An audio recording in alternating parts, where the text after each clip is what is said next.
আমার নাম কলিম শাহ, ইন্টেরিয়ার ডিজাইনের কাজ করি মুম্বাইতে। কোরআনে প্রজনন তত্ত্ব নিয়ে একেবারে বিস্তারিত বলা হয়েছে। আর আমাদের পূর্বপুরুষ হযরত আদম আলাইহিস সালাম, এখন এই কথাটা কি পরস্পর বিরোধী যে ঈসা আলাইহিস সালাম কোনো বাবা ছাড়াই জন্মেছিলেন? এখানে বৈজ্ঞানিক ব্যাখ্যাটা কি? ভাই একটা প্রশ্ন করেছেন যে কেমন করে বৈজ্ঞানিকভাবে প্রমাণ করব যে ঈসা আলাইহিস সালাম কোনো বাবা ছাড়াই জন্মেছিলেন, পুরুষের হস্তক্ষেপ ছাড়াই। ভাই আমি আগেও বলেছি, অলৌকিক কিছু হলো একটা অস্বাভাবিক ঘটনা, যে ঘটনাকে আমরা মানুষরা ব্যাখ্যা দিতে পারি না। এই অস্বাভাবিক ঘটনার পেছনে রয়েছে কোনো অতি প্রাকৃত শক্তি, আমাদের সৃষ্টিকর্তা। যে অলৌকিক ঘটনাগুলো আগে ঘটেছিল বেশিরভাগই এখনকার দিনে আমরা পরীক্ষা করে দেখতে পারবো না, কারণ আমরা অতীতে ফিরে যেতে পারবো না, অতীতে যেতে পারবো না। কিছু অলৌকিক ঘটনা আমরা এখনকার দিনে পরীক্ষা করে দেখতে পারি। আল্লাহ সুবহানাহু ওয়া তাআলার সকল নবী এবং রাসূল যারা মুহাম্মদ সাল্লাল্লাহু আলাইহি ওয়াসাল্লামের আগে এসেছিলেন, তাদের একটা নির্দিষ্ট জাতির জন্য পাঠানো হয়েছিল, তাদের লোকদের জন্য। আর সেই নির্দেশগুলো ছিল নির্দিষ্ট সময়ের জন্য। তাই সেই অলৌকিক ঘটনা ছিল নির্দিষ্ট সময়ের জন্য। আর এই অলৌকিক ঘটনাতে সেই মানুষগুলো সন্তুষ্ট। এই অলৌকিক ঘটনা যখন বলা হচ্ছে যে যীশু খ্রিস্ট জন্মেছিলেন কোন রকম বাবা ছাড়াই, অবিশ্বাসীরা এতে সন্তুষ্ট হবে না। কেন? কারণ ব্যাপারটা সে সময়ে গিয়ে পরীক্ষার উপায় নেই। কারণ সকল নবী রাসূল যারা মুহাম্মদ সাল্লাল্লাহু আলাইহি ওয়াসাল্লামের আগে এসেছিলেন, তারা নির্দিষ্ট একটা সময়ের জন্য এসেছিলেন, চিরদিনের জন্য নয়।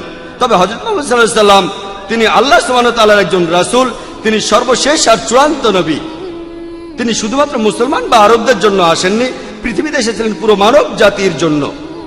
আর তার নির্দেশগুলিও চিরদিনের জন্য। তাই এই অলৌকিক তিনি এই পবিত্র কোরআন রেখে গিয়েছেন। এই কোরআন আজকের দিনেও পরীক্ষা করা যায়, এটা চিরকালের জন্য অলৌকিক। মুহাম্মদ সাল্লাল্লাহু আলাইহি ওয়াসাল্লাম এছাড়াও আরো কয়েকশো অলৌকিক ঘটনা দেখিয়েছেন। আমরা মুসলমানরা সেগুলো বিশ্বাস করি, তবে এ নিয়ে গর্ব করি না, সেগুলো নিয়ে আমরা বড়াই করি না। আমরা গর্ব করি শুধু এটা নিয়ে, কারণ এই অলৌকিকগুলো বৈজ্ঞানিকভাবে প্রমাণ করতে পারবো না, কিন্তু মুহাম্মদ সাল্লাল্লাহু আলাইহি ওয়াসাল্লামের জীবন্ত অলৌকিক যেটা নাজিল হয়েছে আল্লাহ তাআলার কাছ থেকে, এই কোরআন আমরা আজকের দিনেও পরীক্ষা করতে পারি। আগের অলৌকিক ঘটনা আমরা অতীতে গিয়ে পরীক্ষা করে দেখতে পারবো না। অতীতে যেতে পারলে আমরা দেখতাম কিভাবে যিশু বাবা ছাড়াই জন্মেছে। তারপরও আপনাকে বৈজ্ঞানিকভাবে ব্যাখ্যা দিতে পারি। আজকের বিজ্ঞান আমাদের বলে কিছু প্রাণী আছে যারা জন্মায় কোনো পুরুষের হস্তক্ষেপ ছাড়াই। এটার একটা উদাহরণ হলো পুরুষ মৌমাছি। পুরুষ মৌমাছি যে ডিম থেকে হয়, সেটাকে কোনো পুরুষ মৌমাছি উর্বর করে না। রানী মৌমাছি অনেক ডিম পাড়ে, যে ডিমগুলোকে পুরুষ মৌমাছি উর্বর করে না, সেই ডিম থেকে পুরুষ মৌমাছি জন্মায়। স্ত্রী মৌমাছি যে ডিম থেকে হয়, সেগুলো পুরুষ উর্বর করে। তাহলে এই পৃথিবীতে বেশ কিছু প্রাণী আছে যারা পুরুষের কোনো ভূমিকা ছাড়াই জন্মগ্রহণ করে। আমি জানি যে এই ঘটনা নিচু স্তরের প্রাণীদের ক্ষেত্রেই ঘটে, উঁচু স্তরের প্রাণীর ক্ষেত্রে এগুলো প্রমাণ নেই। এটা কে করেছেন?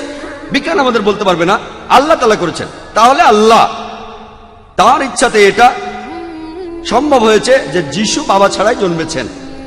আর পবিত্র কোরআনে সূরা আল ইমরানের 45 নম্বর আয়াত থেকে 47 নম্বর আয়াতে বলা হয়েছে, কালাতিল মালাইকাতু ইয়া মারইয়ামু ইন্নাল্লাহা ইউবাশশিরুকি বিকালিমাতিন ইসমুহুল মাসীহু ঈসা ইবনু মারইয়ামা ওয়াজিহান ফিদ দুনিয়া ওয়াল আখিরাতি মিনাল মুকাররাবিন।